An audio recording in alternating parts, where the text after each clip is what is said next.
Okay, so this is a blocker. It's going to take a blue block and an adhesive. And as I put the adhesive on here, just kind of somewhere right on there, doesn't have to be perfect. I'll take this adhesive off here as well. Now I've got a nice sticky side here that we want to adhere to a lens that has the marks. But in order to know the orientation of the marks and get it centered up, we need this machine right here. And this has a couple dots here. This dot in the center is going to be towards me as I put it in here, and it'll kind of lock into place. There's little teeth there. It's going to accept it really well. It'll end up looking like this.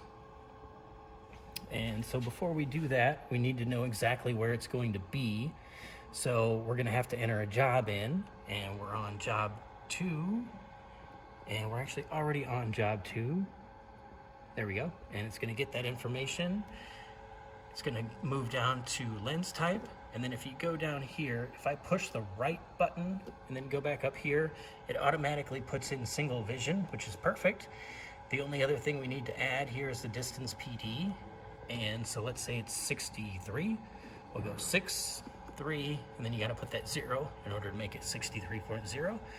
That's all we need to do there. And then let's take a look down here on the pad for the buttons. And I'm going to push this green button right here. It's going to move that out of the way, give us some light. I'm going to take this lens, and the dots are starting to wear off already, so hopefully we can see it. So I've got that kind of lined up there, and it's kind of hard to see. They're a little worn off now, but there's going to be a dot that'll be in the center, and there's going to be a dot over here and a dot over here.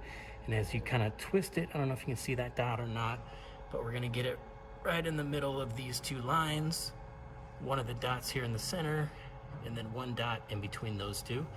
And once we do that, I'm going to have you look down here. I'm going to hold it right there in the center, and I'm going to push that green button again. There we go. Now we have the block centered, and now we have this lens ready to go with the center of the lens where it should be and the axis in the correct orientation.